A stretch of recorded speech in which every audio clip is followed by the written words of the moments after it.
Kela, salah. Oke, lanjut musik. Salah. Aduh, aing mah.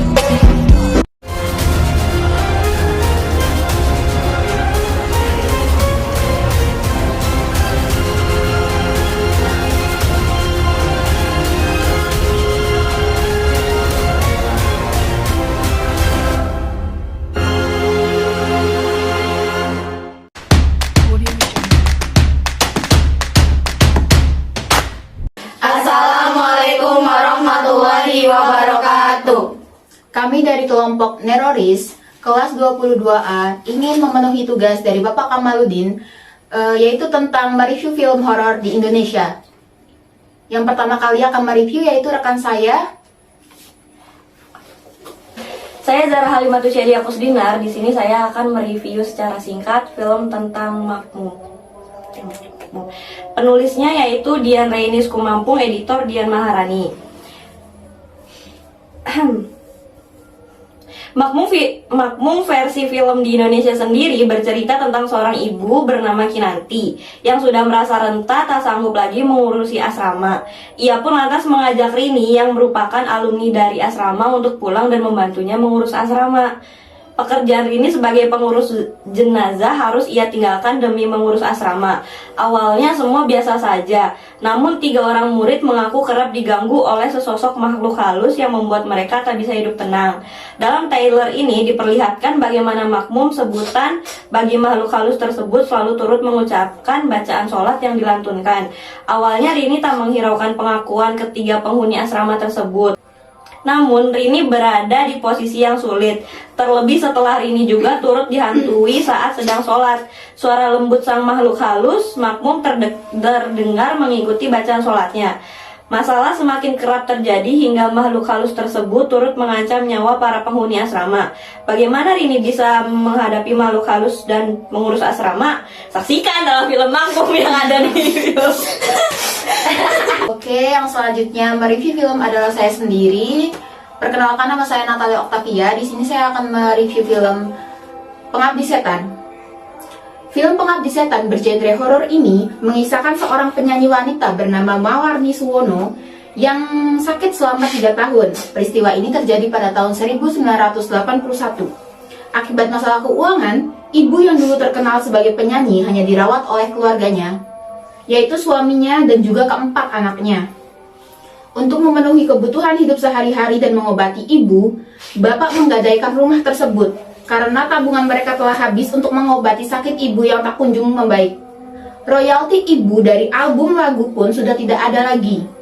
Ibu sudah tidak bisa bangun dan berbicara, sehingga untuk memanggil keluarganya dan memenuhi semua kebutuhannya, ibu membunyikan lonceng. Diceritakan ibu akhirnya meninggal dunia. Bapak pergi ke kota untuk bekerja. Teror seolah-olah wujud ibu pun mulai terjadi. Ternyata sosok yang menyerupai ibu ingin mengambil anak bungsunya, yaitu Ian. Hal ini berkaitan dengan kisah masa lalu ibu dan bapak yang tidak memiliki anak kendati sudah menikah selama 10 tahun. Keluarga ini bukan memohon kepada Tuhan, tetapi meminta kepada iblis dengan bergabung pada sekte sesat di kota semasa ibu menjadi penyanyi. Setelah ibu meninggal dan sosok ibu menghantui keluarga ini, nenek yang telah sakit dan duduk di kursi roda pun meninggal masuk sumur. Teror sosok ibu terus berlanjut. Akankah Ian diambil oleh sosok ibu? Semuanya terjawab dalam film Pengabdi Setan. Sutradara film Pengabdi Setan ini yaitu Joko Anwar. Film Pengabdi Setan diproduksi Rapi Film dan CZ Entertainment. Film Pengabdi Setan termasuk film terlaris pada tahun 2017, yaitu ditonton lebih dari 4 juta penonton di bioskop. Terima kasih. Baik, selanjutnya yang akan mereview film adalah rekan saya. Perkenalkan, nama saya Nurwalasari. Saya akan mereview film KKN Desa Penari. Di sini ada seorang mahasiswa dari perguruan tinggi melaksanakan KKN di sebuah desa terpencil yang bernama Nur, Widya, Ayu, Bima, Anton, dan Wahyu. Setelah melalui perjalanan panjang dan melelahkan, mereka tiba di desa yang dituju. Mereka disambut kepala desa yang bernama Pak Prabu. Mereka juga diperingatkan untuk tidak melewati batas gapura terlarang. Setelah mendapatkan tempat tinggal, Keenam mahasiswa tersebut mulai mengerjakan tugas mereka. Selama itu pula, Nur dan teman-temannya mematuhi larangan Pak Prabu untuk menjauhi tempat terlarang. Hari-hari yang awal berjalan lancar berubah mencekam setelah Nur dan Widya diganggu penari cantik yang bernama Badarwi. Gangguan mistis juga dirasakan oleh anggota lain. Bima mulai berubah sikap dan membuat program KKN mereka berantakan. Tampaknya penghuni gaib desa tersebut tidak menyukai kehadiran mereka. Hingga suatu hari, Nur akhirnya menemukan fakta bahwa salah satu dari mereka melanggar aturan yang paling fatal di desa tersebut. Hal itu membuat sosok penari misterius marah. Lama-kelamaan, teror makhluk itu semakin parah. Mereka lalu meminta bantuan Mbah Buyut. Dan KKN tersebut berakhir tragis. Kearifan lokal yang terkandung dalam film horor ini jaga sikap dan sopan santun ketika kita berada di desa orang lain. Selanjutnya, rekan saya yang akan mereview film horor adalah rekan saya bernama Inka. Perkenalkan, nama saya Inga Septifalaska. Saya di sini akan mereview film Danur 1. Film ini berkisah tentang pertemuan seorang gadis indigo bernama Risa Saraswati dengan sahabat-sahabat hantunya. Risa adalah seorang gadis indigo. Dia memiliki kemampuan untuk melihat makhluk gaib. Sejak kecil, Risa merasa kesepian. Ayahnya bekerja di luar negeri dan hanya berkunjung selama 6 bulan sekali. Sementara ibunya Eli sibuk bekerja sebagai seorang guru. Ketika Risa genap usia 8 tahun, dia berdoa agar mendapatkan teman dan tidak merasa kesepian lagi. Namun tak disangka, 3 bocah laki-laki sebayanya bernama Jason, Peter, dan William hadir secara tiba-tiba. Anehnya, hanya Risa yang dapat melihat mereka. Ketiganya akhirnya memberitahu Risa bahwa mereka adalah hantu yang meninggal pada zaman penjajahan Jepang di Hindia Belanda. Sejak itulah, Eli sering melihat anaknya tertawa sendiri dan seolah-olah sedang bermain dengan banyak teman. Merasa aneh, Eli kemudian memanggil Asep, seorang dukun yang jago indigo. Dia menjelaskan bahwa Risa dapat melihat makhluk gaib karena dia dapat mencium bau danur atau mayat. Asep kemudian memperlihatkan wujud asli Jason, Peter, dan William kepada Risa untuk menakutinya sehingga dia lupa akan kemampuan melihat dan menjauhi mereka. Menyadari bahwa teman-teman Risa adalah hantu, Eli mencari jalan untuk memisahkan Risa dengan teman-teman gaibnya tersebut. Dengan terpaksa, Risa harus pindah dari rumah nenek tersebut. 9 tahun kemudian, Risa kembali ke rumah masa kecilnya bersama dengan Eli dan adiknya perempuannya yaitu Riri. Karena Eli akan dinas keluar kota, Risa, Riri, dan sepupu mereka bernama Andri ditugaskan untuk menemani nenek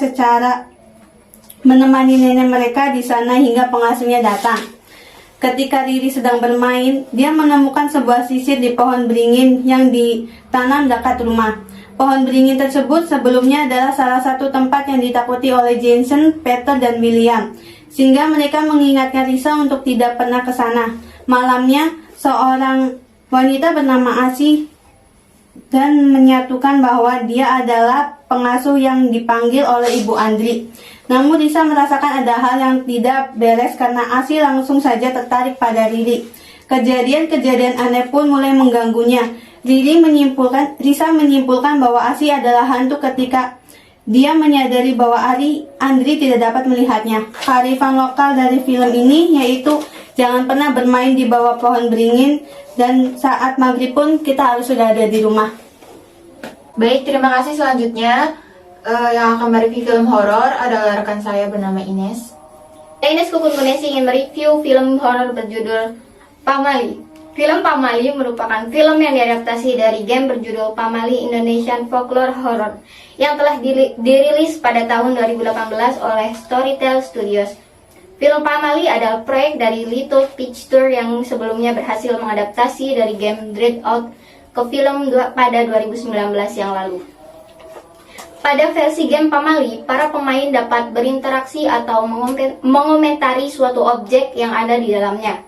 Bila suatu kejadian itu termasuk dalam Pamali, maka para pemain akan mendapatkan ganjarannya. Pamali bercerita mengenai sebuah keluarga kecil yang terdiri dari suami bernama Jaka Sunaria dan sang istri yang sedang hamil bernama Rika. Jaka harus menerima nasib bahwa ia kehilangan pekerjaannya. Karena kondisi keuangannya yang semakin memburuk, ia pun mencari cara untuk bertahan hidup. Mereka memutuskan untuk menjual rumah peninggalan orang tua mereka yang memulai sebuah kehidupan baru di desa dengan calon buah hati mereka. Di film ini Jaka akan diperankan oleh Martino Leo, aktor sekaligus penyanyi populer tanah air. Sementara untuk Rika diperankan oleh Putri Ayudhya yang sebelumnya telah bermain dalam film horor berjudul Kafir. Dikisahkan saat mereka tinggal di desa tersebut, terdapat beberapa aturan-aturan yang seringkali disebut sebagai pamali, atau pantangan yang tidak boleh dilanggar, atau akan mendatangkan mara bahaya. Pasangan suami istri tersebut telah diberitahu sejumlah aturan-aturan tersebut, akan tetapi tak sengaja mereka melanggarnya. Karena melanggar peraturan di desa tersebut, rumah yang mereka tinggali pun mulai bermunculan hal-hal mistis.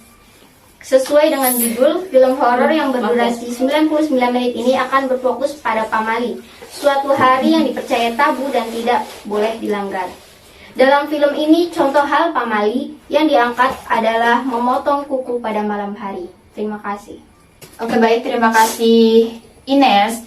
Dan rekan saya yang terakhir yang akan mereview film horor adalah Aninda. Perkenalkan, nama saya Andipianti. Saya akan menceritakan film yang berjudul Inang. Nah, film ini bermula dari seorang perempuan yang bernama Wulan. Wulan adalah seorang karyawan supermarket. Ia memiliki seorang pacar. Suatu hari, Wulan menyadari kehamilannya dan mengatakan hal itu pada pacarnya. Namun, sang pacar malah kabur dan meninggalkan Wulan yang sedang hamil. Wulan mencoba tabah menelan pil pahit kehidupan. Dengan penuh amarah, ia mengguyur Heru, memakinya, dan meninggalkannya. Ia tak menyangka sang kekasih tak mau bertanggung jawab atas kehamilannya.